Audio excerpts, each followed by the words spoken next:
안녕하세요. 이제 과정이 달라졌네요. 네. 이제 5월달, 6월달인데 5월 중순 됐는데 이제 시작을 해요.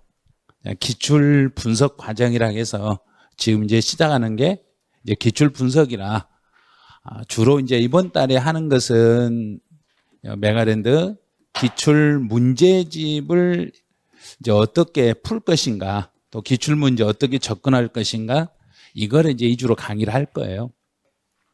근데 세법은 기출 문제만 가지고 풀면은 한 2, 3주면 끝나버려요. 왜냐하면 세법 16문제밖에 안 나온다는 거 기억하셔야 돼요. 이제 많이 안 나와요, 세법은. 그래서 기출 문제집만 가지고 할 수는 없는 거고, 기출 문제집에다가 통합 이론서까지 같이 갈 거예요. 그래서 통합 이론서, 기출 문제집 두 개를 동시에 쓸 건데, 이제 기출 문제집이 이렇게 좀 두꺼워요. 두꺼운데 이 기출 문제집 중에 이 속에 책 속에 책이라 해서 뒤에가 책이 하나 또 들었어요. 요 뒤에 조그맣게 나눠진 게 있을 거예요. 여기는 해설이 없어요. 자, 해설 없는 쪽. 해설이 없는 기출문제 이쪽을 참고를 하세요. 수업 시간에는, 세법 시간에는 이제 과목마다 좀 다른데 세법 시간에는 해설이 없는 걸 가지고 수업 시간에 쓸 거예요. 해설 없는 것 가지고. 그래서 해설 없는 걸로 수업 시간에 사용하시고, 이제 여기 앞에 해설이 있는 부분은 수업 끝나고 복습하실 때 스스로 그 해설을 읽어보시면서 혹시 이해가 안 되는 게 있으면 해설 참고해서 보시면 될 것 같아요. 그래서 저는 이제 수업 시간 해설 없는 것만 가지고 다닐 거예요. 그것도 가지고 와도 사실은 제가 안 봐요. 제가 안 본다고 같이 안 보면 안 돼요. 저는 이 칠판에 이쪽에 이 교재가 다 작업이 돼 있어요. 이 안에 다 작업이 돼 있기 때문에 화면이 책으로 띄어가지고 하는 게 아니라 이 지금 전부 다 수작업을 해가지고 여기에 다 이렇게 메모를 해놨으니까 여기 강의 진도 나가면서 기출 문제집까지 같이 병행해서 바로바로 나갈 거예요. 이제 예를 들어서 딱 하나만 보여드리고 수업 시작할게요. 지금 이제 기출 문제 중에 이렇게 이제 자료를 넘기다 보면은 기출 문제집이라고 기출 문제집 문제 해가지고 페이지 6페이지, 그러면 여기 6페이지는 해설 없는 기출 문제집 6페이지라는 이야기예요. 그래서 수업할 때 선생님 6페이지 이 페이지 수에 보니까 문제가 없어요, 막 이러면 안 돼요. 그 해설 있는 쪽이 아니라 해설 없는 쪽 6페이지 문제하고 연결이 돼요. 그래서 이 내용은 앞에 이론, 통합 이론서에서 지금 여기서 배우는 물납이나 분할납하고 관련해서 시험에 나올 수 있는 문제들이 어떤 형태의 문제로 구성이 됐는가를 알려드리고, 이걸 이제 이번에 우리는 36회 시험이기 때문에 지금 이렇게 출제했던 문제는 과거의 문제예요. 과거에 시험에 나왔던 문제를 이번 36회에서 시험에 나온다고 했을 때 어떤 식으로 변형할 수 있는지. 그래서 기출문제를 똑같이 내질 않아요. 절대 기존에 나왔던 기출문제를 똑같이 내는 적은 없어요. 그걸 약간씩 변형을 하고 살짝 각색을 하고 이렇게 바꿔서 내는 거지 그대로 내지는 않아요. 그래서 교재에 있는 내용을 문제를 막 애운다고 해서 시험 볼 수 있는 건 아니에요. 그래서 선생님들이 강의할 때 기출문제에서 기본적으로 한 7, 80%는 그대로 나와요. 그런데 그 말이 문제가 똑같이 나오는 게 아니라 똑같은 지문들을 활용해서 이걸 살짝만 변형해서 낸다는 이야기예요. 이렇게 연습을 하셔야 돼요. 그래서 이론하고 세법은 기출문제를 동시에 보셔야 돼요. 그래서 문제만 막 외우서는 안 돼요. 세법은 암기 문제 안 나와요. 암기로 푸는 게 아니라 왜 이게 내용이 이렇게 적용이 되는지 이제 지문 해석을 해가지고 이걸 풀어낼 수 있도록 알려드릴 테니까, 지금 5월달, 6월달 지금 기출 분석 과정에서는 기출 문제집을 수업 시간에 한번 풀고 스스로 복습으로 한번 정리하고, 만약에 예습으로 먼저 풀어보실 분은 이 강의 진도표 있으니까요. 이 강의 진도표에 통합 이론서하고 기출문제 페이지 수까지 다 메모해 놨어요. 그래서 이번 주 1주차는 기출문제집 해설 없는 6페이지에서 11페이지까지예요. 여기까지만 그냥 풀고 오시면 돼요. 풀고 절대 답은 맞춰보지 말고 오세요. 내가 풀고만 오세요. 수업 시간에는 예습을 하실 분들은 문제를 풀고 그냥 풀어놓고 내가 이걸 그 지문들 예를 들어서 내가 물어보는 질문에서 내가 알고 있는가 모르고 있는가를 OX 연습을 하세요. 만약 예를 들어서 뭐 이건 X다, X다, X다, X다, O다 막 이런 식으로 이건 이렇게 해놓고 와봐요. 그러고 나 수업을 듣다 보면 이거 내가 내 생각하고 똑같으면 그냥 넘어가시고 만약에 내 생각은 나는 X라겠는데 정답 O네? 그러면 요 지문은 이렇게 표시를 하셔야 돼요. 그 다음에 또 여기도 미우면 내가 O라겠는데 실제 시험은 X네? 그럼 이거 아니네? 그럼 이렇게 밑줄을 그어놓으셔야 돼요. 밑줄을 그어놓으시고 이렇게 정리를 할 때 내가 틀렸던 지문만 표시를 해서 이걸 복습을 하시는 거예요. 내가 틀렸던 거. 내가 맞췄던 건 필요 없어요, 이제. 내 지문에서, 기출 지문 중에서 내가 알고 있는 지문은 이제 계속 시험 볼 때까지 알 수 있으니까 그냥 넘어가 버리시고 내가 잘 이해 안 되고 잘 몰랐던 지문들 위주로만 체크했다가 그거 위주로 복습을 하셔야 돼요. 그래서 미리서 풀어보시는 분들은 수업 들을 때 도움이 많이 되실 거고 만약에 안 풀고 오시는 분들은 그냥 수업 시간에 제가 이제 강의를 하면서 이 문제집 이쪽으로 오세요. 그러면 거기서 스스로 같이 얼른 풀어봐요. 같이 풀어보면서 내 생각하고 다른 것들만 앞에다 메모를 좀 해놓으시면 돼요. 그렇게 해가지고 진도를 따라오시면 될 거예요. 자, 그럼 이제 처음부터 한번 진행해 보죠.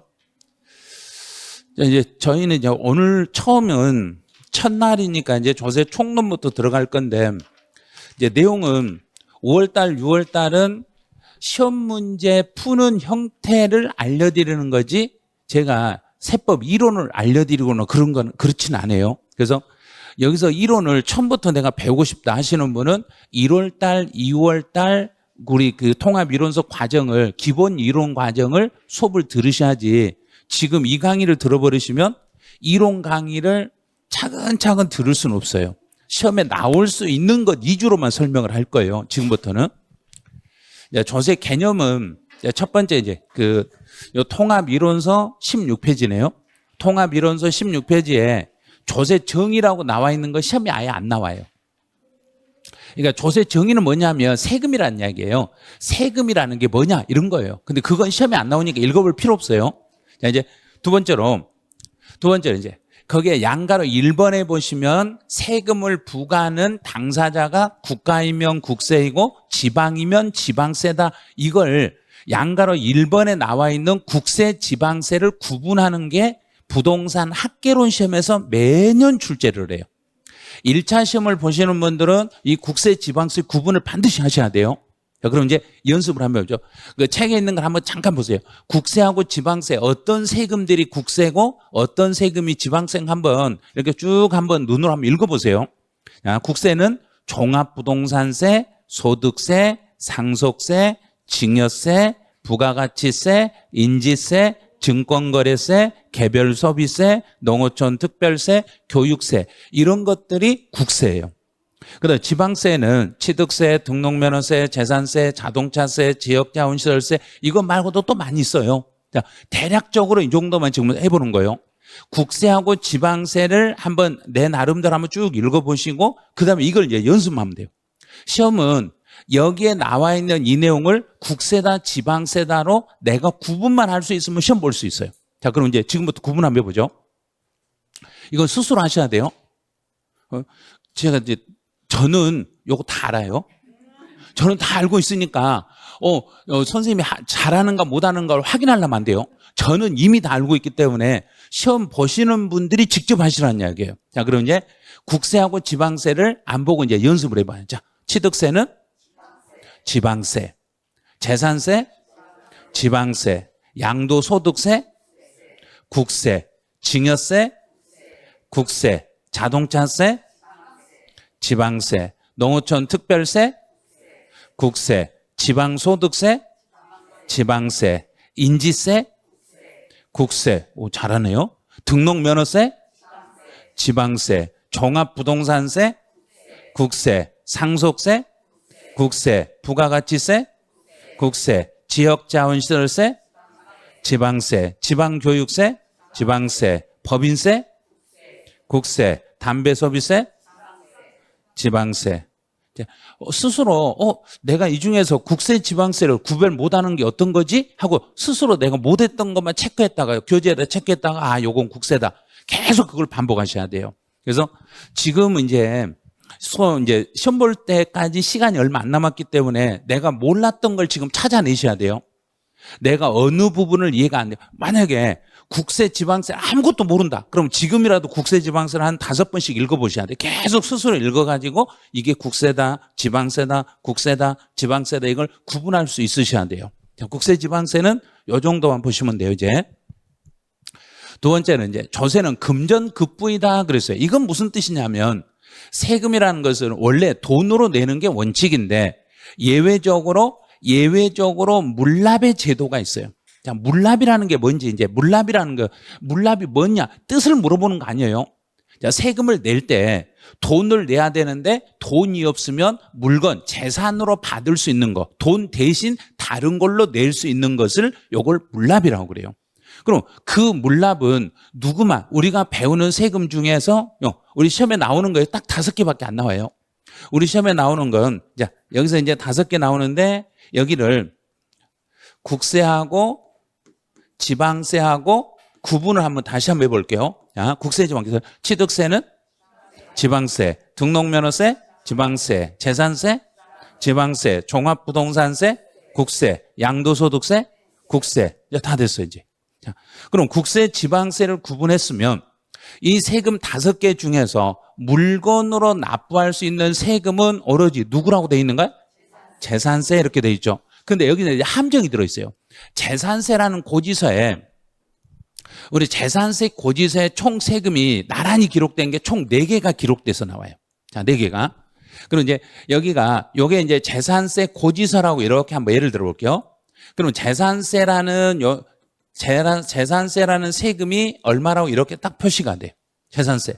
그 다음에 바로 밑에가 또 뭐라고 돼 있냐면 재산세 중에 도시 지역분, 그러면 약자로 도시분 재산세 해서 또 얼마 이렇게 돼요.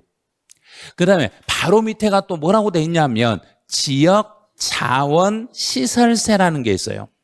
지역 자원 시설세라는 게 요게 또 얼마 이렇게 붙어. 그 다음에 바로 밑에가 또 뭐가 붙어 있냐면 지방교육세하고 이렇게 붙어요. 지방교육세에서 얼마 해서 토탈 총 세금이 얼마 납부하세요. 이렇게 고지서가 집에 날라와요. 그럼 지금 이 고지서에 한 장 재산세라는 고지서에 세금이 지금 몇 개 세금이 기록돼서 나왔는가? 4개죠. 4개. 자, 여기서 이제 시험 문제가 나오는 거예요.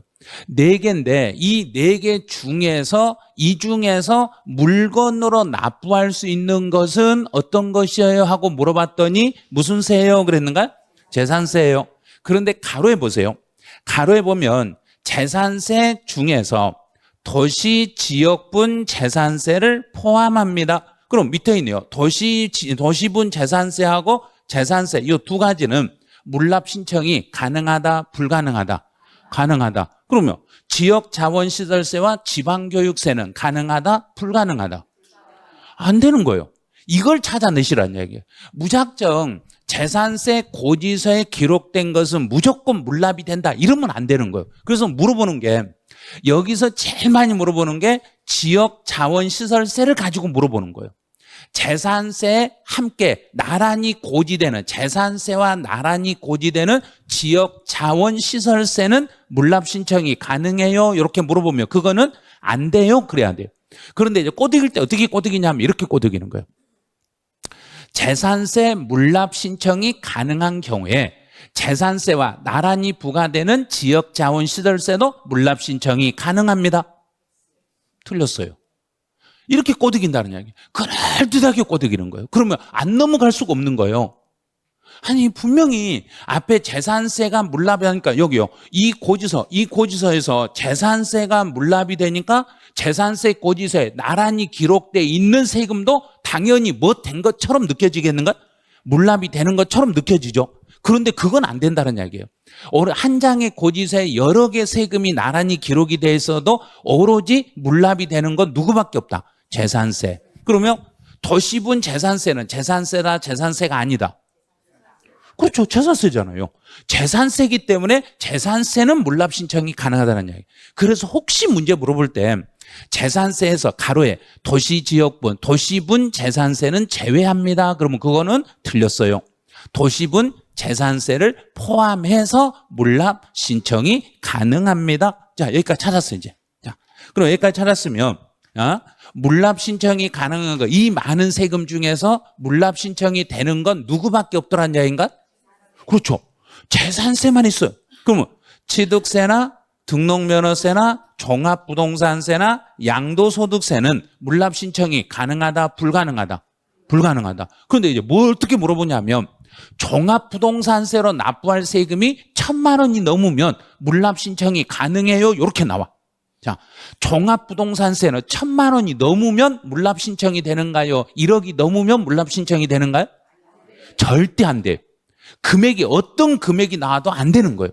그 다음에 양도소득세에서는 또 꼬드길 때 어떻게 꼬드기냐면 개인 소유 토지를 정부에게 수용을 당해서 정부로부터 보상금을 수령하는 경우에는 물납 신청이 가능합니다. 되는가 안 되는가요? 안 돼요. 어떤 일이 있어도 양도소득세는 내 재산이 정부에게 수용이 됐더라도 물납 신청은 불가능합니다. 그런 거예요. 오로지 물납이 되는 건 누구밖에 없다. 재산세면. 이걸 딱 고정을 시키셔야 돼요. 아무나 어떤 지문으로 현혹을 시켜도 물납에서는 절대 넘어가시면 안 돼요. 재산세 빼고 나머지 물납 신청이 되는 건 없습니다. 자, 이제 물납은 잡았어. 자, 분할납부라는 거 뭐냐면 세금을 납부는 돈으로 내기는 내는데 그 돈을 나눠서 내는 것을요, 쪼개서 내는 걸 분할납부라고 그래요. 그럼 쪼개서 내는 것은 재산세와 종합부동산세와 양도소득세, 요게 분할이 돼. 그럼 취득세나 등록면허세는 분할이 안 돼요. 그럼 이제 작년 시험에 어떻게 나왔는가 봐요. 작년 시험에 이쪽에서요, 물납하고 분할납부는 해년마다 왔다 갔다 하면서 문제를 내는데 한 번 내면 그 다음 연도는 다른 도로 돌아가. 자, 여기에서 물납에서 35의 기출문제가 여기서 단독문제로 출제됐어요. 단독문제로 재산세 물납을 박스에다 넣어놓고 박스 중에 지문 4개를 넣어놓고 이 중에서 잘못된 걸로 골라라. 올바른 거 골라라. 요걸 출제했어요. 그럼 이제 이번 36회 시험에서는 이 분할납부 이 부분을 아주 구체적으로 낼 거란 이야기예요. 요 3개를. 그래서 올해는 분할납부 위주로 연습을 엄청 많이 해 주셔야 돼요. 분할납부를 계속 공부를 하셔야 돼요. 그리고 올해 2월 달부터 지금 현재 5월 달까지 다른 타 자격 시험에서 나오는 지문 중에 물납에 관련된 지문은 한 줄도 시험에 안 내고 타 자격 시험에서도 올해는 모든 시험에서 분할납부는 모두 시험에 출제했어요. 그럼 우리 시험도 분할납부를 타켓으로 삼을 차례인데 딱 분할납부 이 3군데를 타켓으로 삼을 거라는 이야기예요. 그래서 올해는 분할납부 위주로 연습을 많이 해 주셔야 돼요. 자, 이제 그럼 본론으로 이제 들어가 볼게요. 자, 물납은 누구만 가능하다 그랬는가? 재산세만. 자, 재산세만 되죠. 그럼 이제 재산세에서 물납하고 관련된 시험에 나올 수 있는 걸 한꺼번에 싹 잡는 거예요. 지금부터 이제. 자, 물납은 재산세만 되는데 내가 재산세로 내야 될 세금이 얼마가 넘으며 1,000만 원이 초과되면, 그러면 여기서 납부할 세금이라는 게 우리 집에서 날라온 내가 내야 될 세금이 1,000만 원이 초과인가요? 고지서 한 장에 1,000만 원이 초과인가요? 자, 지금 이번에 재산세 고지서가 우리 집에 여러 장 날라왔는데 그걸 다 더해서 1,000만 원 초과다, 고지서 한 장당 1,000만 원 초과다. 봐요. 여기서 멈칫하고 있어요. 세금 낼 때 여러 개 고지서를 한꺼번에 묶어서 우리가 은행에 갖다 내는 게 아니라 납부할 때 한 장씩 얼마씩 이렇게 내는가요? 한꺼번에 퉁 쳐서 내는가요? 한 장씩. 그러면 여기서도 이 납부할 세금 1,000만 원 초과라는 이야기는 여러 개를 묶어서 1,000이다. 한 장당 1,000만 원이다. 한 장당 1,000만 원이에요. 그 한 장에 1,000만 원이 넘으면 그 1,000만 원 넘었던 그 고지서는 물납 신청이 가능합니다. 이 말이에요. 자, 그럼 해결했어요.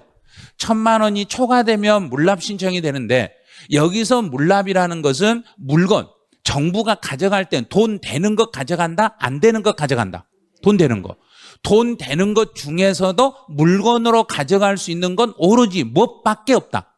부동산. 자, 됐죠?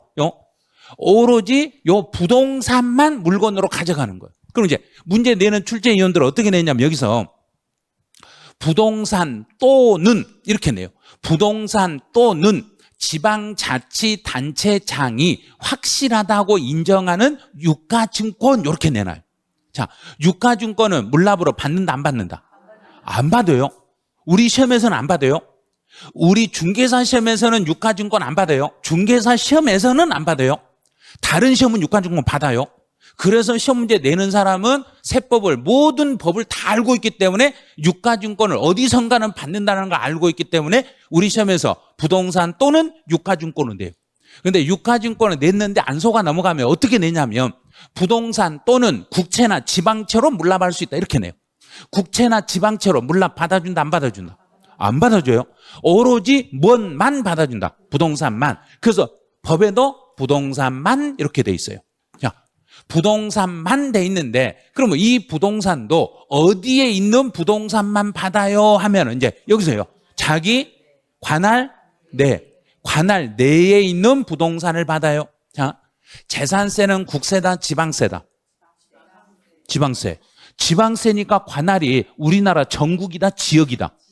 지역이죠. 그래서 문제를 낼 때 어떻게 내냐면 재산세로 납부할 세금이 1,000만 원을 초과한 경우는 국내 소재 부동산에 한하여 물납 신청이 가능합니다. 틀렸네요.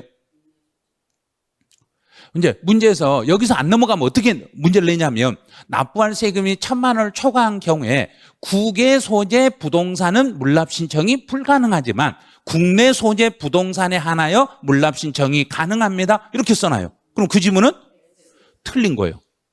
이게 이런 걸 연습을 계속 하셔야 돼요. 출제위원이 여기에서 어떻게 문제를 낼 수 있겠는가를 계속 돌려가면서 이 부분을 어떻게 바꿀 것인가를 생각하고 있으셔야 돼요. 그래야 이건 이렇게 바꿨네? 그럼 틀렸네? 하고 바로 찾으셔야 돼요. 그 다음에 이제 여기까지 잡았으면 그럼 물납을 나 1,000만 원 넘으면 무조건 물납을 하는가요? 내가 신청을 해야 되는가? 신청. 자, 신청해야죠. 내가 신청을 해야 되는데 신청은 납부기 한 며칠 전에 신청해야 되고 10일 전. 자, 이번 달 모의고사 볼 때는 꼭 기억하셔야 돼요. 납부기 한 며칠 전에 신청한다. 자, 여기서부터 이렇게 생각하세요. 기한 10일 전까지 신청합니다. 그럼 기한이니까 마감이란 이야기인가 시작이란 이야기인가? 마감, 끝. 자, 이게 끝. 납부 기한이니까 납부 마감. 마감 10일 전에 신청하시면 신청하며 무조건 정부는 받아준다? 거절할 수도 있다. 거절할 수 있다. 거절한다는 이야기는 10일 전에 신청하면 신청받은 지방은 받고 나서 며칠 안에 승인 여부를 통지해 준다. 자, 요 통지는 허가 여부를 통지하는 것은 5일 이내에 통지를 해 줍니다. 신청 받고 나서 5일 안에 승인 여부를 통지하는데 만약에 불허가 통지를 해버리면은 우리는 돈으로 내야 된다. 다른 부동산으로 재신청할 수 있다. 재신청. 자, 재신청. 무조건 신청은 며칠? 10일. 자, 그럼 불허가 통지를 받은 날로부터 다시 며칠 안에 재신청해라. 10일 안에 재신청. 그러면 여기서 재신청할 때는 부동산이 자기 관할이어야 된다. 관할이 아니어도 된다. 그래도 관할이어야 됩니다. 그래도 여기 있는 요건은 절대 바뀌면 안 됩니다. 이 요건이 바꿔버리면 안 돼요. 이 요건은 그대로 놔두고 관할에 있는 다른 부동산으로 다시 재신청하면 돼요. 그럼 정부가 이제 오케이 그래 알았어 다른 부동산 받을게. 그럼 이제 그 부동산의 가격을 평가해서 그 부동산의 가격을 얼마로 책정해서 정부에게 넘겨줄 때 여기가 35의 기출문제 정답이었어. 그럼 그 다음에 또 정답은 안 나와. 그래서 말뜻을 잘 이해하셔야 돼요. 제가 분명히 이거 시험에서 36개 시험에서 이거 100% 안 나온다 말은 절대 못해요. 그런데 수업 시간에 은연중에 제가 이건 35의 기출문제 정답으로 이미 나와버렸어요. 그 말은 이미 나와버렸어요. 이 말은 36회 때는 답으로 절대 안 나와요. 그 소리예요. 그 말 뜻을 빨리 알아들으셔야 돼요. 그걸 알아들으셔야만이 이 강의를 들으실 때 범위를 줄일 수 있어요. 자, 이게 작년에 시험에 답으로 출제됐으니까 올해는 이게 나와도 이게 답은 절대 안 된다는 이야기예요. 작년에 답을 그 다음 년 때 답으로 낸 사람은 아무도 없어요. 출제위원들이. 그 전년도 시험 문제를 그냥 주니까.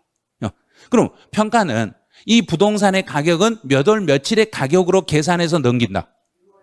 자, 6월 1일. 자, 6월 1일을 작년 시험에 어떻게 냈냐면, 이제, 물납 신청할 때 허가 안 나. 물납 허가일 현재 가격으로 평가해서 넘기겠습니다. 그럼 그 지문은 맞았는가? 틀렸죠. 여기서 6월 1일은 허가일이다, 과세 기준일이다. 그렇죠. 과세 기준일 현재의 가격으로 계산해서 넘기겠습니다. 작년에 여기가 답이었으니까 만약에 올해 낸다면 이쪽으로 온다는 얘기예요. 여기로. 관할 내의 부동산, 관할에 있는 부동산만 가능합니다. 자, 이제 물납으로 완전히 잡았어, 이제. 자, 물납 잡았으면 이제 분할납부로 가보죠. 분할납부라는 것은 우리가 배우는 세금 중에 어떤 세금에서 분할납부가 가능하다. 재산세, 종합부동산세, 양도소득세. 자, 이제 세 가지. 그 중에 이제 제일 먼저 확인할 것은 이제 금액을 먼저 생각하세요. 재산세는 250만 원 초과. 종합부동산세는 250만 원 초과. 양도소득세는 1000만 원 초과. 자, 이 금액을 정확히 기억하셔야 돼요. 자, 다시. 재산세는 250만 원 초과. 종합부동산세 250만 원 초과. 양도소득세 1000만 원 초과. 자, 그럼 이제 문제에서 재산세나 종합부동산세는 기준이 250을 초과하면 분할해서 낼 수 있는데, 자, 분할해 낼 수 있는데, 이제 개월수로 이제 가보죠. 재산세는 몇 개월 동안 분할할 수 있고, 3개월. 재산세는 3개월 동안 분할할 수 있고, 종합부동산세는 6개월 동안 분할할 수 있습니다. 양도소득세는 2개월 동안 분할할 수 있습니다. 자, 이제 작년에 이쪽 부분이 시험에 하나도 안 나왔어요. 이게 작년에 시험에 안 나왔다는 이야기는 올해는 반드시 나올 거고, 작년에 재산세가 작년에 이 법이 여기가 개정이 됐어. 올해 개정이 돼. 작년에 법이 개정이 됐는데 작년 시험에 안 나왔어. 그럼 올해는 반드시 출제한다는 이야기예요. 이거를요. 어떻게 출제하냐면, 이제 출제할 때 재산세로 납부할 세금이 250을 초과하는 경우에 6개월 이내에 분할 납부 신청이 가능합니다. 틀렸죠? 지금 이거 백날 써봤자요, 시험장에 가서 못 풀어요. 그러니까 스스로 내 입으로 이야기를 하세요. 내 입으로 이야기하고 이걸 시각적으로 볼 수 있게 해주는 게 눈으로 보세요. 눈으로 보고 입으로 말하면 돼요. 그러면 답을 맞출 수 있어요. 근데 써놓으면 실제 우리 시험이 주관식 시험이 아니기 때문에 쓰라고 안 나오니까 이건 못 풀어요. 그러니까 눈으로 딱 보고 말로 풀어버리면 그냥 풀 수 있어요. 그런데 이걸 쓰면서 이걸 길을 막아버려. 눈 감아버려. 눈 감아버리고 귀 막아버리면 시험장에 가서요. 자, 눈 감아버리고 귀 막았으니까 아무것도 보이는 거 없고 들리는 것도 아무것도 없어요. 그러니까 시험지를 딱 펼치는 순간 눈앞이 캄캄한 거예요. 눈을 감았으니까. 그러니까 종이가 보면 하얀 건 종이요, 검정 건 이게 안 보이는 거예요. 그러니까 수업 시간에 쓰다 보면 눈이 감겨버리는 거예요. 이 칠판을 못 보는 거예요. 그래서 될 수 있으면 눈으로 보는 연습을 하고 말하는 연습하세요. 계속 그러는 거예요. 이걸 보고 있어야 돼요.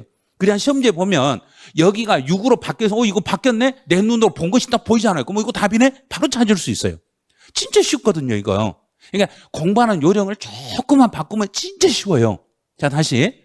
재산세는 250만 원 초과 3개월. 이게 여기가 6개월로 나오면 이거 틀린 거고 3개월 그러면 네 맞는 거고. 만약에 혹시 문제에서 재산세로 납부할 세금 250을 초과하는 경우에 2개월 이내 경우에 한해서 분할 납부 가능합니다. 2개월 내에 가능합니다. 그럼 그 질문은 틀렸어요. 3개월이에요. 바뀌었으니까. 자, 종합부동산세는 250만 원 초과하고 몇 개월? 6개월. 여기는 6개월.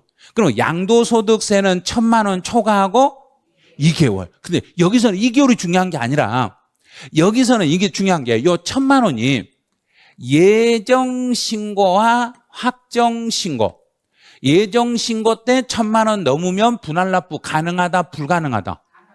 가능하다. 된 거예요. 확정 때도 가능하다. 그럼 이번 세무사 시험에 어떻게 나오냐면 납부할 소득세로 납부할 세금이 1,000만 원을 초과한 경우에 확정 신고는 물론 예정 신고의 경우도 분할납부 신청이 가능합니다. 이렇게 나온 거예요.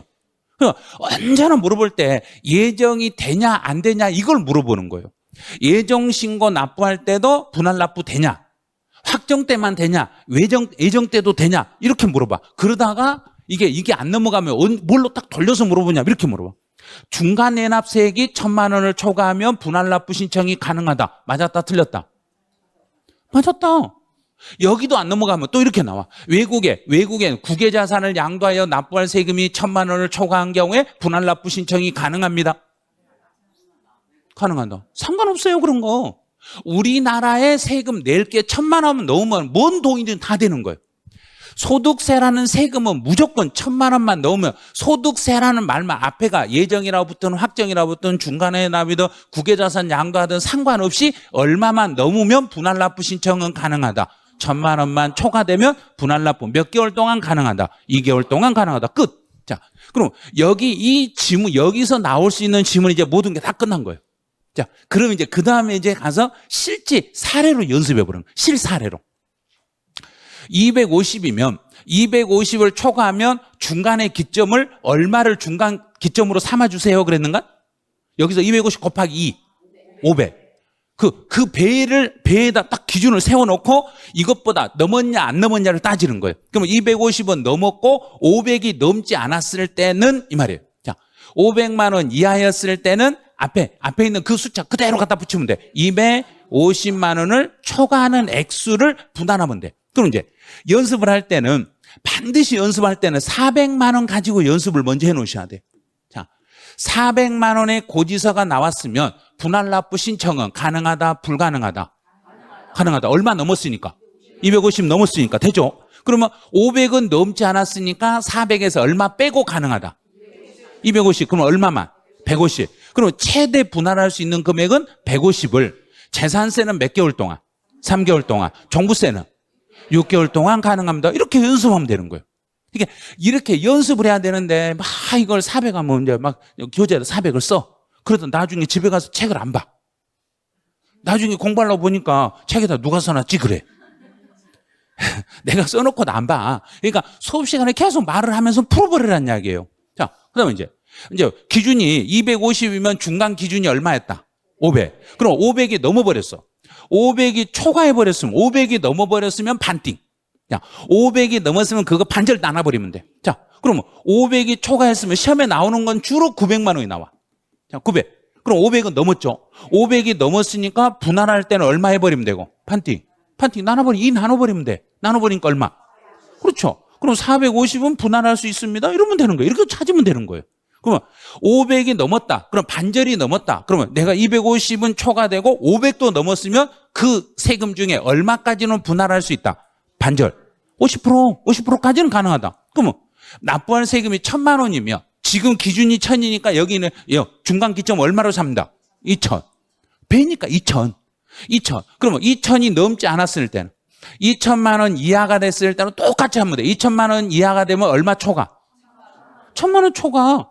1,000만 원 초과액을 분할한다. 그러면 여기서 시험에 나오는 것은 반드시 1,500에서 1,600이 나와. 이것밖에 안 나와. 1,600이면 2,000은 안 넘었죠. 근데 1,000은 넘었죠. 그럼 얼마는 분할할 수 있다? 봐요. 내 입으로 말할 수 있으면 안 써도 문제를 풀 수 있는 거예요. 근데 굳이 이걸 쓰려고 하니까 그게 문제가 더 안 풀리는 거예요. 그러니까 문제가 안 풀리신 분들 제가요 이론 공부를 그렇게 해도요 문제를 못 풀겠어요. 네, 그러면요 눈 뜨고 하세요. 자, 그래서 강의를 들을 때 계속 제가 말을 시키고 하니까 한다는 이야기가 수업을 딱 한 달 들어보고 2달 들어보고 제일 먼저 뱉는 이야기가 뭐냐면 선생님 제가요 신봉사 눈 떴어요. 그 말이에요. 쓰다가 눈 감고 자꾸 칠판 안 봤는데 이제 보다 보니까 눈이 띄고 답을 보이기 답을 찾기 시작했어요. 그거예요. 그 말이에요. 그게.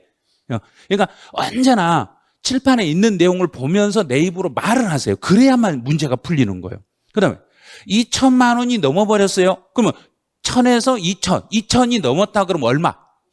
50% 반띵. 반띵하면 돼요. 자, 그러면 2천 넘었어요. 그러면 반드시 나오는 거예요. 3,600이 나와. 3,600만 원 나오면은 1로 나눠버리면 돼요. 안 하면 얼마? 1,800. 그럼 끝나는 거예요.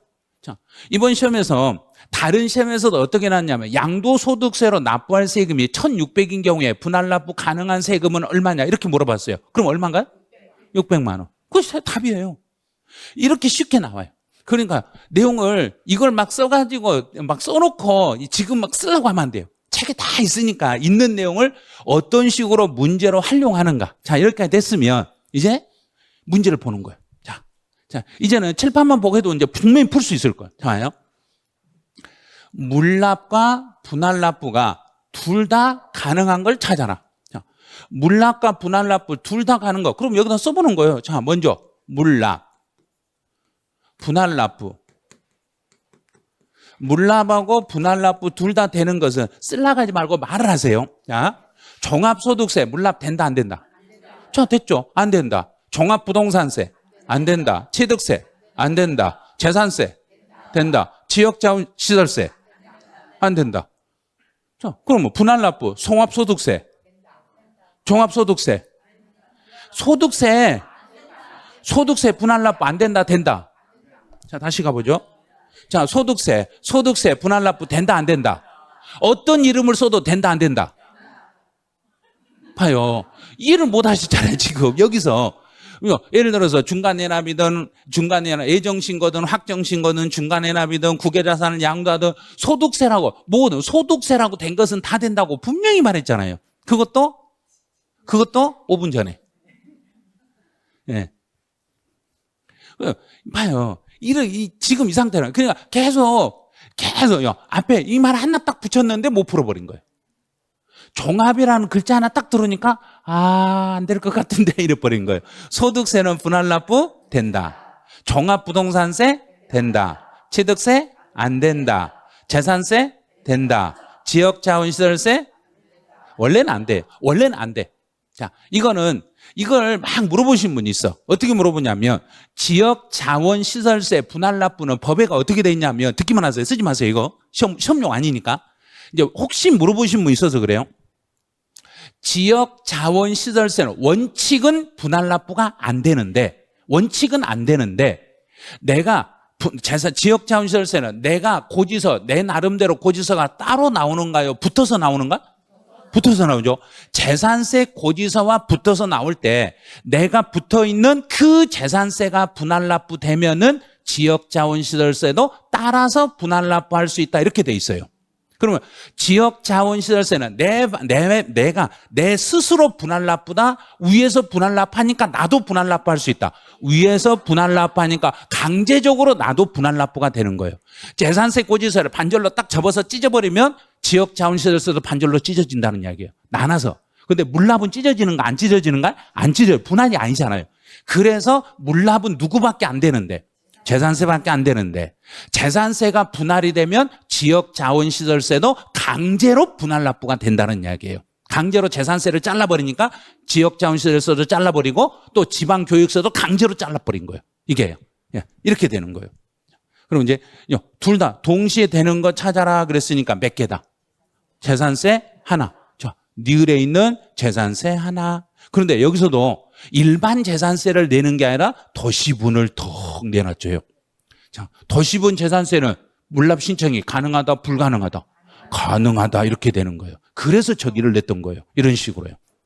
그럼 이제 이 문제에서 이제 시험 문제에서는 물납을 살짝 빼버리고 다음 세금 중에서 분할납부 가능한 것으로 묶인 거 골라라. 그러면 그때는 이렇게 세 개 고르면 되겠죠. 분할납부. 그 다음에 또 이 문제에서 어떻게 낼 수 있냐면 다음 중에서 분할납부가 가능한 국세를 모두 골라라. 이렇게 낼 수도 있어. 국세를 모두 골라라. 그러면 한 개, 두 개. 여기 국세, 여기도 국세니까요. 이렇게 바꿀 수도 있고. 그래서 상황에 따라서 국세하고 물납하고 국세하고 분할납부를 묶어서 낼 수도 있고 그래요. 이제 이 문제 하나 가지고 이렇게 연습하시면 돼요. 이제 세목별 과세 주체로 한번 가보죠. 이제 여기는 17페이지 오른쪽 제일 하단에 있는 날개 쪽을 보시면 돼요. 본문을 안 보셔도 돼요. 날개 쪽만 보세요.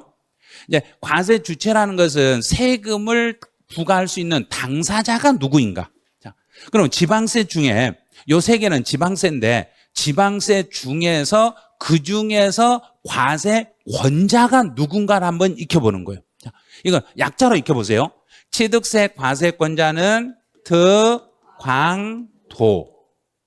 등록면허세 과세권자는 도구.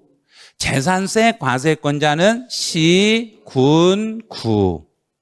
여기서 특은 특별시, 광역시, 도. 여기는 도, 여기는 구. 시, 군, 구. 자, 이런 식이에요. 그냥 이거는 참고만 하세요. 이거 시험 문제 이걸 시험에 나와도 어떤 식으로 문제가 나오냐 이렇게 나와요.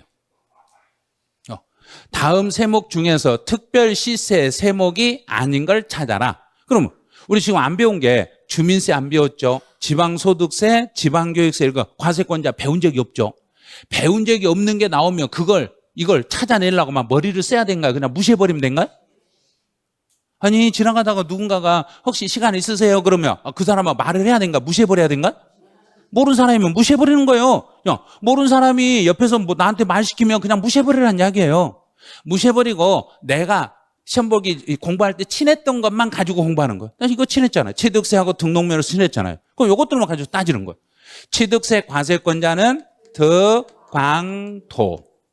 등록면허세 과세권자는 도구. 자, 이 중에서 특이 아닌 것 찾아라. 이 둘 중에 특이 아닌 것 찾아라가 몇 번? 5번. 끝났네.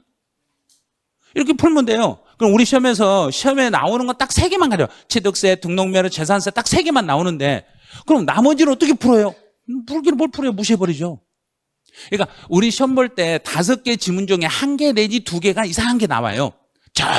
전혀 우리가 책에서 다뤄보지 않았던 지문이 나오면 그 지문은 무시해버리고 내가 알고 있는 지문 가지고 답을 찾아내시면 돼요. 이제 3번 이제 한 편 넘겨보세요.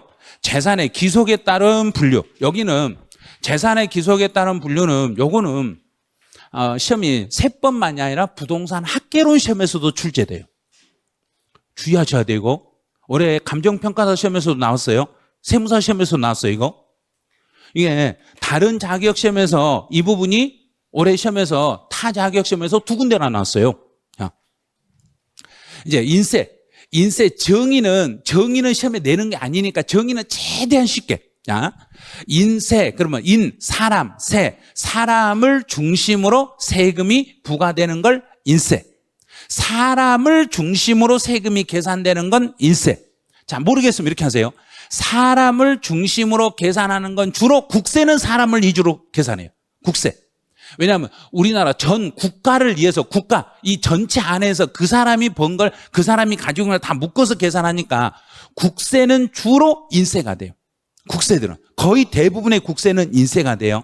그래서 인세는 사람을 중심으로 과세하는 게 인세예요. 자, 이제 시험 문제는 자, 이런 걸 물어봐요.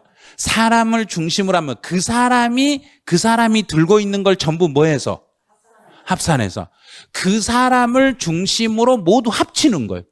그 사람을 중심으로 다 합쳐. 자, 그럼 지금은 몇 월 달인가요? 5월 달이죠. 5월 달에 소득세 신고해야죠. 소득세 신고하는데 만약에 예를 들어 제가 학원을 5군데 학원에 강의를 하면서 소득을 5군데에서 벌었다. 그러면 제가 사람인가 사람이 아닌가요? 사람이죠. 그럼 5군데를 전부 뭐해서 신고한다? 그럼 그렇게 합산해서 신고하는 거예요. 합산해서 신고를 해야 돼. 그런데 물어볼 때 뭘 물어보냐면 그 사람이 벌어들인 소득 중에 양도소득과 종합소득은 하나로 합산하여 신고한다? 구분하여 신고한다? 구분하여. 예외 규정이니까. 원칙보다는 외외 이주로 무조건 문제가 나오는 거예요. 자, 그럼 이제 인세는 원칙은 그 사람을 중심으로 뭐 해야 되는데? 합산해야 되는데 합산해서 세금을 계산해야 되는데 양도소득세는 종합소득세와 합산해서 신고한다? 구분하여 신고한다? 구분하여. 그래서 구분하는데 양도소득은 종합소득과 구분하는데 구분이라는 말 대신에 다른 말로 2글자로 뭐라고 써서 무슨 과세한다? 앞에 분자로 써. 분리가 아니라 분류해서 과세합니다. 이런 식으로. 그걸 그냥 구분하여 과세합니다. 그래도 상관없어요. 구분하여 과세합니다. 자, 이제 사람을 중심으로 하는 게 합산이라는 걸 찾았어요. 합산. 자, 합산. 그럼 많이 번 사람, 많이 가지고 있는 사람에게는 정부가 세금을 조금, 세율을 낮게 매긴다, 높게 매긴다.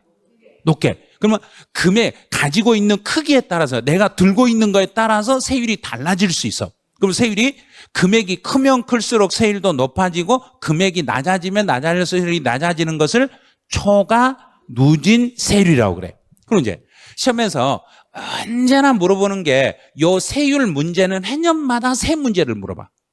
그러면 인세하고 물세에서 요 개념만 딱 잡으면 세 개를 풀 수 있어요. 자, 이제 다시요. 인세는 사람을 중심으로 합산하기 때문에 그 합산한 전체 크기에 따라서 세율 적용을, 무슨 세율을 가지고 적용한다? 초과 누진 세율을 적용한다. 그래서 초과 누진 세율을 적용하는데 무조건 초과 누진 세율을 적용하는가요? 주로 초과 누진 세율을 적용하는가? 주로 초과 누진 세율이니까, 주로 초과 누진 세율이니까 무조건 초과 누진 세율이 아니라 아닌 것도 있을 수 있다는 이야기예요. 그럼 이제 인세이고 합산과세 중에서 초과 누진 세율이 아닌 걸 우리는 공부를 해야 돼. 초과 누진 세율이 아닌 걸 찾아내셔야 돼요. 그럼 이제 합산과세 적용하고 사람을 중심으로 계산하는 것들을 이제 지금부터 이제 찾아요. 재산세라는 세금이 있고, 종합부동산세라는 게 있고, 양도소득세라는 게 있어요. 그럼 인세는 국세와 지방세 중에서 무슨 세가, 어디가 주로 인세라겠는가? 국세. 그러면 양도소득세나 종합부동산세는 국세이기 때문에 인세 쪽으로 가는 거예요. 그런데 취득세나 등록면허세나 재산세는 주로 국세나 지방세다. 지방세죠. 지방세니까 주로 인세 쪽으로 온다. 인세가 아니다. 인세가 아니에요. 인세가 아니에요. 그럼 이제 인세가 아니니까 이제 물세로 가보죠. 물세는 물건을 중심으로 세금을 부과하는 것을 물세라고 그래. 자, 물세는 개별 과세가 원칙이요. 물건 중심으로 과세할 때는 묶어서 과세하는 게 아니라 한 개씩 한 개씩 따로따로 과세하는데 세율은 비례세율로 가. 여기도 주로 비례세율이에요. 자, 그럼 물세의 형태를 취할 수 있는 것은 국세가 물세의 형태다, 지방세가 물세의 형태다. 지방세가 물세의 형태예요. 국세들은 인세. 그러면 상속세와 증여세는 국세다, 지방세다. 국세다. 그러면 상속세와 증여세는 인세의 형태다, 물세의 형태다. 인세. 그러면 상속세나 증여세는 개별과세다, 합산과세다. 합산과세다. 상속세와 증여세의 세율은 비례세율이다, 초과 누진세율이다. 봐요. 다 흐름 가지고 다 풀어버리잖아요. 이렇게 문제를 풀 수 있도록 문제를 내줘요. 그런데 이걸 못 잡으신 분들이 너무나 많아요. 취득세나 등록면허세나 재산세는 지방세니까 주로 물세예요. 그런데 여기서 이제 특이한 게 하나를 찾으셔야 돼요. 자, 특이한 거. 합산과세도 무슨 세가 들어있는가? 재산세.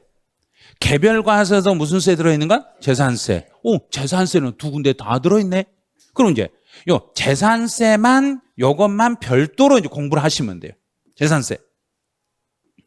재산세는 인세 쪽으로도 가고 물세 쪽으로도 가요. 그럼 시험 문제 내는 게 취득세나 등록면허세나 재산세나 종합부동산세나 양도소득세 중에서 가장 많이 나오는 게 무슨 세겠는가? 재산세. 다 알고 있잖아요. 이제 재산세가 시험에 나올 거라는 걸 알아. 그럼 우리는 재산세를 버려버려야 되는가, 공부해야 되는가? 공부해야죠. 근데 어려우니까 이건 안 하고 이건 빼고 그래. 이건 버리고. 그럼 뭘 하려고? 이건 버리면 안 돼요. 재산세는 어렵더라도 하셔야 돼요. 자, 이제 재산세 과세 대상이 되는 건 우리 총 재산세 과세 대상으로 총 몇 가지가 있다? 5가지. 자, 5가지. 5개 중에서 이제 머릿속에 살 생각해봐요. 5개 물건이 무엇인가를 먼저 얼른 떠올려 보세요. 첫 번째가 토지, 건축물, 주택, 선박, 항공기. 아, 요거 항공기는 한 개씩 날아다니네. 선박은 한 개씩 물에 떠다니네. 개수가 하나하나 이렇게 되네. 항공기 한 대, 배 한 척 따로따로죠. 근데 건물은 한 동, 두 동. 건물도 따로따로 있네. 토지는 보니까 토지는 내 땅이 보니까 밖에 땅을 보니까 땅이 다 붙어 있네. 땅은 붙어 있네. 근데 주택은 떨어져 있네. 상가도 떨어져 있네. 그러면 여기서 합산할 수 있는 것은, 자, 인세는 합산과세잖아요. 인세는 합산하여 묶어 있는 거, 합쳐져 있는 거 이렇게 찾아라. 그러면 재산세 과세 대상물 중에서 누구는 묶여 있더라냐인가? 토지만 합산과세고, 그럼 물세는 개별과세예요. 이건 개별과세니까 토지를 제외한 나머지 건축물, 주택, 선박, 항공기 이렇게 되네요. 그럼 이제 작년 시험 문제는 여기서 어디를 출제했냐면 작년 시험 문제는 여기를 출제했어요. 자, 주택은 만약에 제가 김포의 주택을 두 개를 가지고 있으면 이 두 개의 주택을 합쳐서 세금이 계산된다, 따로따로 계산된다? 따로따로 봐요.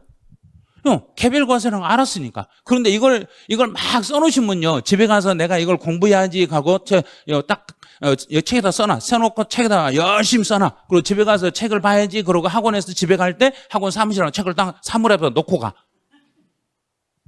집에 가서 책을 안 봐. 그리고 다음 주에 와서는요, 제가요, 뭔 일이 있어서요, 핑계만 대. 그러니까 수업 시간에 하라는 이야기예요, 수업 시간에. 이걸 쓰는 거 좋기는 좋아요.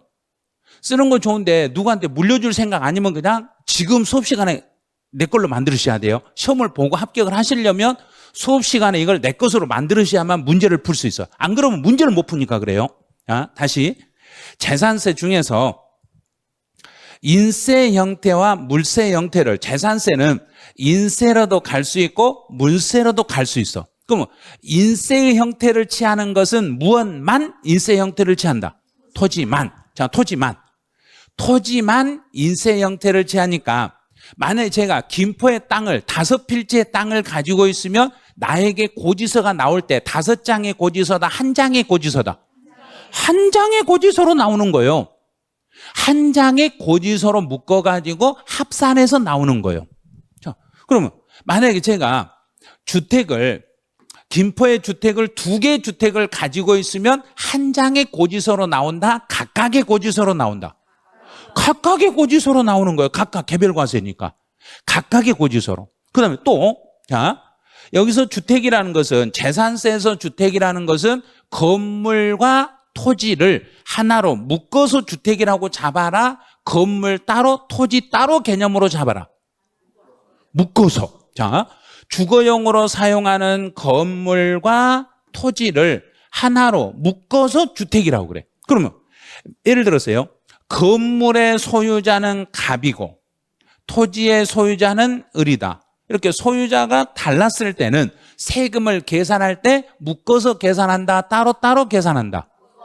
묶어서. 지금 자, 주택은 사람이 중심이다, 물건이 중심이다? 이 사람이 달라도 사람 중요한 게 아니에요. 이 말 뜻을 알면 그냥 풀 수 있거든요. 작년 시험 이거 나왔어요.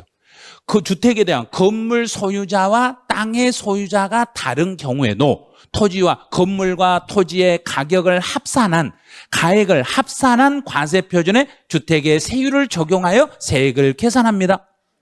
합쳐서 소유자가 달라도 건물 가격과 토지 가격을 합쳐서 계산한다, 따로따로 계산한다? 합쳐서 계산합니다. 아니, 합쳐서 하니까 합산 아닌가? 저거 아니에요. 그 말이 아니에요. 여기서는 하나의 주택은, 재산세에서 주택은 건물하고 토지를 각각의 개념으로 잡아라, 묶어서 개념으로 잡아라. 묶어서 개념으로 잡으니까 위에 건물 주인하고 땅 주인이 달라도 묶어서 하나의 주택으로 보는 거예요. 하나의 주택이니까 소유자가 달라도 세금을 계산할 때는 건물 가격과 토지 가격을 더해서 계산해라, 구분해서 계산해라? 더해서 계산해라. 개별 과세라는 이 말 뜻만 알면 문제를 다 풀 수 있어요.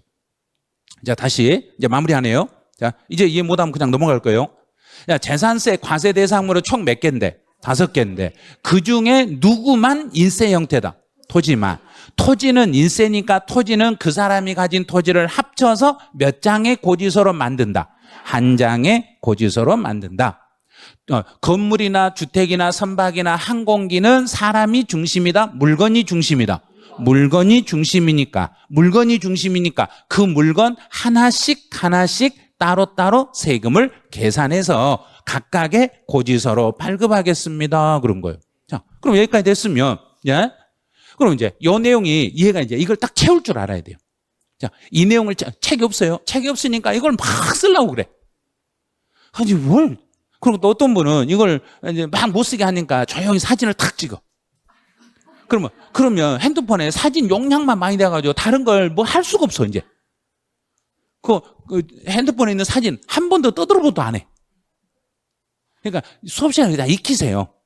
지금 이거 동영상에 들으신 분이 음질하신 분 있을 거예요. 선생님 잠깐 정지시켜놓고 찍으려고 했더니 또 못하게 한다고. 자, 이제 인세한 물세는, 인세는 주로 국세다 지방세다? 국세. 누가 또 지방세라고 그래. 자, 다시 가는 거예요. 주로 인세는 국세, 물세는 지방세. 그것만 알아도 90%는 풀 수 있어. 자, 그럼 취득세는 국세다 지방세다? 지방세. 등록면허세 지방세. 재산세 지방세. 종합부동산세 국세. 양도소득세 국세. 그러면 취득세는 지방세니까 물세. 등록면허세도 물세. 재산세도 물세. 종합부동산은 국세니까 인세. 양도소득세 국세니까 인세. 단 재산세 중에 토지는 무슨 세로 간다? 인세. 그래서 토지만 이렇게 해요. 이렇게 딱 잡아버리면 돼요. 이건 지방세 국세로 딱 틀 잡아놓고 재산세 토지만 예외적으로 인세로 갑니다. 그럼 깨끗하게 끝나버린 거예요. 자, 여기까지 됐어 이제. 그럼 합산과세는 주로 누가 합산으로 연결한다? 인세. 그럼 이렇게 해요. 인세가 합산으로, 물세는 개별로. 그러면 취득세는 개별과세. 그럼 취득세는 물건을 취득할 때마다 세금을 계산해라? 1년치를 묶어서 계산해라? 할 때마다. 그럼 등록면허세는 개별과세. 그럼 등록할 때마다. 됐죠? 할 때마다. 재산세, 인세네요. 토지는 인세니까 토지는 합산과세. 토지를 제외한 나머지는 개별과세. 종합부동산세는 국세고 인세니까 합산과세. 양도소득세, 국세, 인세니까 합산과세. 그럼 우리 소득세는 1년에 이제 문제 나올 때, 올해 나올 때 이게 나올 거예요. 1년에 제가 예정신고를 2번을 했어. 예정신고를 2번을 했는데 요 2개를 합쳐서 신고하지 않고 각각 신고했을 때는 확정신고를 다시 해야 된다, 안 해야 된다? 왜 해야 된다? 그렇죠. 합산 안 했으니까. 합산과세니까 합산 안 했으니까 합산해서 다시 신고해야 됩니다. 이 말이에요. 그럼 예정신고 때 합산이 잘못됐으면 확정신고 해야 된다, 안 해야 된다? 해야 된다. 왜? 확정신고, 합산신고 잘못했으니까. 그러니까 무조건 이 합산이라면 합산이 제대로 안 됐으면 다시 하는 거예요. 올해 시험에 나오는 건 바로 이걸 낼 거란 이야기예요. 제 양도소득세. 양도소득세에서 1년에 2회 이상 예정신고를 했지만 그 2개를 이미 합산하여 신고하지 않았을 때, 합쳐서 신고하지 않았을 때는 확정신고를 해야 된다, 안 해야 된다? 해야 된다. 그럼 혹시 이런 문제가 나오면 어떻게 풀라는 거죠? 이제 우리 부동산을 제가 주택을 임대를 했어. 자, 주택을 임대를 해줬어요. 임대 내줬으면 벌어들인 소득이 무슨 소득인가? 임대소득. 그건 종합소득이죠. 종합소득도 신고를 1년치를 합쳐서 신고해야 된다. 합쳐서 신고할 필요 없다. 합쳐서. 왜? 소득세도 인세, 국세니까 합산과세죠. 1년치를 합쳐서 신고해야 되는데 단 주택으로 임대한 소득이 2천만 원도 넘지 않으면 합쳐서 신고한다. 분할해서 할 수도 있다. 2천만 원 이하가 되면 2천만 원이 넘지 않았을 때는 반드시 합쳐서 한다. 분할할 수도 있다. 분할할 수도 있다. 봐요. 여기서 멈칫하잖아요. 분할해서 할 수도 있다. 왜? 2천만 원이 넘지 않으면 무조건 합치는 게 아니라 따로 떼어서 할 수 있다. 그래서 만약에 제가 출제위원이라면 이때 분할해서 과세할 때 세율을 몇 프로짜리 세율을 적용해서 분할 과세 시킨다. 딱 한 분 조용히 이야기하네. 14%라고. 절대평가니까 다행이에요. 상대평가라면 다 죽었어요, 지금. 상대평가라면요, 알고 있는 것도 말도 안 해요. 알고 있어도 입 딱 다물어버려요. 상대평가라면. 절대평가니까 알려주는 거예요, 지금. 14% 세율을 적용해서 하는 거예요. 그런데 혹시 문제에서 그러면 주택 임대소득에 대한 분리과세 대상에 대해서는, 분리과세 대상 소득에 대해서는 종합소득세를 신고하지 않아도 된다. 틀렸잖아요. 방금 14%를 신고하라고 했잖아요, 방금. 14% 세율을 적용해서 신고하라. 합산해서는 하지 말고 분리해서 14% 신고하라고 했잖아요. 그럼 14%로 신고돼야 되니까 분리과세 소득은 소득세 신고 안 해야 된다, 해야 된다.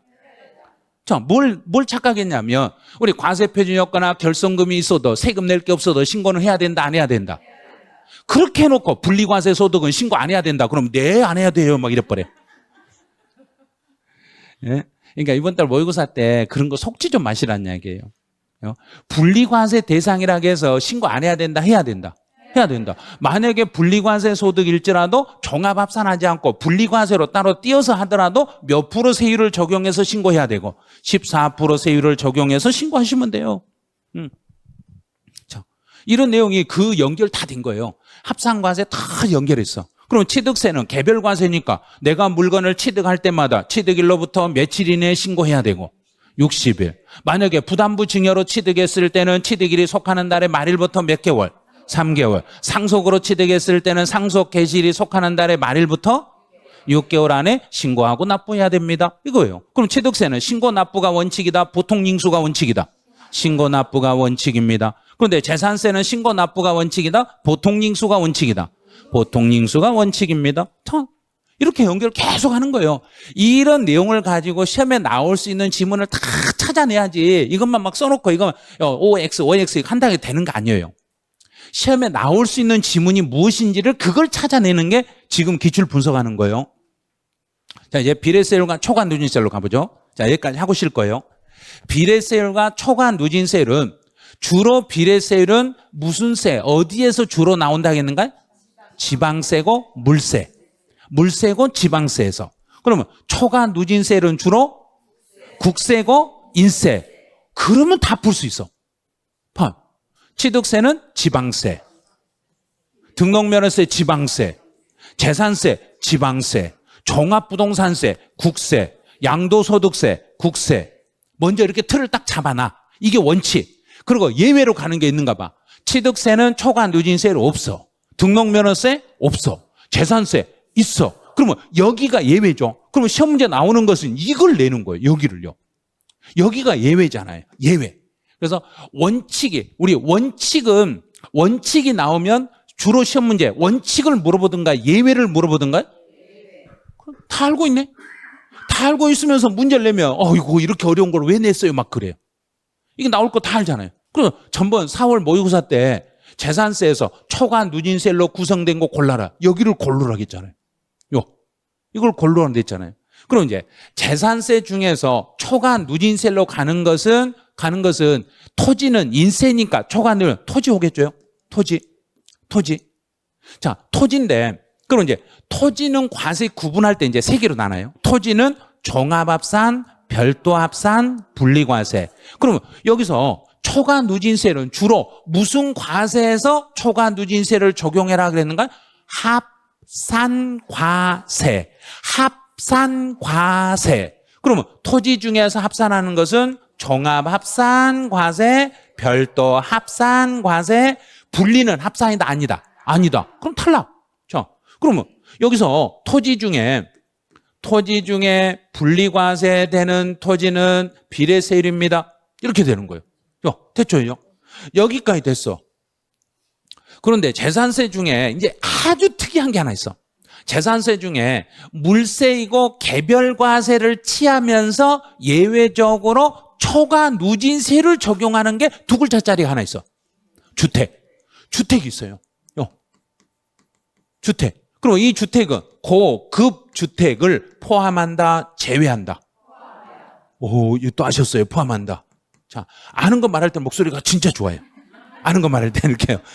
그래서 고급 주택을 포함해서 초과 누진세를 적용하는. 그래서 문제에서 재산세 초과 누진세를 적용할 수 있는 걸 골라라. 그럼 종합합산 토지, 별도합산 토지, 주택. 이 세 개 중에 고르시면 되는 거예요.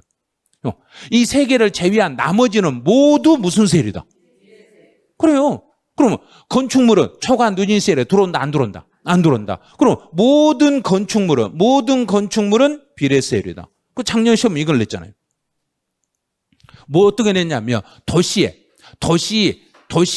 특별시 주거지역의 공장용 건축물, 특별시 주거지역의 공장용 건축물의 재산세는 1000분의 5. 1000분의 5니까 초과 누진세율이다, 비례세율이다. 비례세율이다. 이걸 문제로 냈던 거예요. 그 다음에 또 하나가 항공기나 선박. 항공기와 선박에 대해서도 이것도 개별과세고 비례세율이죠. 자, 이 부분은 34회 기출문제를 냈어요. 34회 때 기출문제로 선박 항공기를 내고 건축물을 다 냈어. 그 다음에 이제 그 다음 연도에 내는 게 여기를 출제했어. 이런 식으로. 자, 우리 모의고사에서 이제 초과 누진세율로 묶인 거예요. 네모 박스에 놓고 이 중에서 골라라 이렇게 문제를 냈잖아요. 그럼 이제 종합부동산세 원칙은 무슨 세율인데? 초과 누진세율인데 예외적으로 비례세율이 나올 수 있습니다. 여기가 예외죠. 그럼 시험 문제는 이쪽을 내는 거예요. 여기를요. 예외 규정이. 그럼 예외 규정에서 초과 누진세율이 원칙인데 예외적으로 비례세율을 적용할 수 있는 것은 자, 종부세 대상이 되는 것, 종합부동산세 대상이 되는 이 부동산은 여기서 이 부동산은 무엇과 무엇 두 가지만을 부동산이라고 칭해라 그랬는가? 토지와 주택. 자, 토지와 주택인데 이때 토지 속에는 종합합산, 별도합산, 분리과세 세 가지 중에 누구만 해당이 된다? 종합합산, 별도합산, 분리과세 안 돼. 그래서 작년 시험에서 종합부동산세에서 대상이 되는 토지는 종합합산, 별도합산, 분리과세로 구분합니다. 틀렸네. 분리과세는 안 돼요. 이 토지 중에는 종합합산과 별도합산 토지만 해당이 돼. 그러면 건축물은 들어있다, 안 들어있다? 안 들어있다. 자, 그러면 토지와 주택 중에서 비례세율로 갈 수 있는 것은 예외적으로 주택. 주택인데 모든 주택이 아니라 누가 가지고 있는 주택만 비례세율로 간다. 법인만. 법인, 개인이 아니라 법인 소유. 법인 소유 주택만. 그럼 법인들이 소유하는 주택만. 그리고 작년 35의 기출문제가 법인이 주택을 3개를 가지고 있을 때 세율이 몇 프로인가? 이걸 작년에 문제를 냈던 거예요. 예외에서 법인들이 주택을 3개를 가지고 있으면 그러면 예를 들어 볼게요. 여기서요. 개인 소유 주택이라고 예를 들어봐. 개인이 소유한 주택은 2주택 이하였을 때와 3주택 이상이었을 때 요 세율을 암기했는가 한번 확인해 볼게요. 자, 2주택 이하였을 때는 0.5에서 자, 2니까 2.7. 2니까 2가 나오면 2.7. 2.7. 3주택 이상이면 0.5에서 5. 5. 그냥 5. 자, 그러면 개인의 세율 중에서 일반 법인의 세율들은 법인이 2주택 이하일 때와 3주택 이상일 때 이제 개인의 세율 중에서 가장 높은 세율이 적용이 되는 거. 그럼 2주택 이하는 2.7, 3주택 이상은 5%. 자, 그럼 법인 소유 주택만 세율이 이렇게 다르다는 이야기. 작년 시험은 이걸 냈어요. 3주택 이상. 법인이 3주택 이상의 주택을 소유하고 있으면 세율은 2.7이다, 5다. 5. 이렇게 나오는 거예요. 그러니까 원칙이 아니라 예외 규정 위주로 시험에 나오니까 원칙은 그냥 당연한 거고 시험은 예외가 나오는 거예요. 그다음에 양도소득세도 원칙은 초과 누진세율인데 예외적으로 비례세율이 나올 수 있습니다. 그럼 시험 문제 여기 나오는 거예요. 그래서 작년 시험에 여기가 초과 비례세율 여기가 시험에 나왔던 거예요. 작년 여기가 시험에 나왔고 작년 시험은 이쪽하고 여기가 혼용돼서 나왔고 그럼 작년 시험에 재산세, 종부세, 양도세 세 군데하고 취득세, 비례세율하고 해서 총 작년은 4문제가 출제돼요. 세율만. 이런 식으로. 자, 그러면 양도소득세에서 비례세율이 적용이 되는 것은 보유기간이 미등기 상태로 양도하는 것은 무조건 세율이 70% 비례세율이고 보유기간 2년 미만 보유하는 거 2년 미만 보유하는 거 비례세율이고 그 다음에 또 어떤 물건은 무조건 비례세율이 하나 있다. 분양권. 분양권은 무조건 비례해서 1입니다. 그래서 작년 시험에 이걸 위주로 문제를 냈어요. 이쪽 위주로. 근데 올해 세무사 시험에서 이걸 또 그대로 또 냈어. 세율 또 나왔어. 우리 시험도 나왔는데 세무사 시험도 요 부분을 그대로 우리 것보다 약간 더 어렵게 내가지고 약간 더 어렵게 각색해가지고 문제를 똑같이 출제했어요. 이제 여기까지만 해놓으시고 시간이 너무 많이 돼버렸네요. 자, 이거 말고도 여기서 또 다른 내용까지도 설명을 해야 되는데 여기까지만 할 테니까요. 이 부분까지 하시고 잠시 쉬었다가 다시 또 진행을 할게요.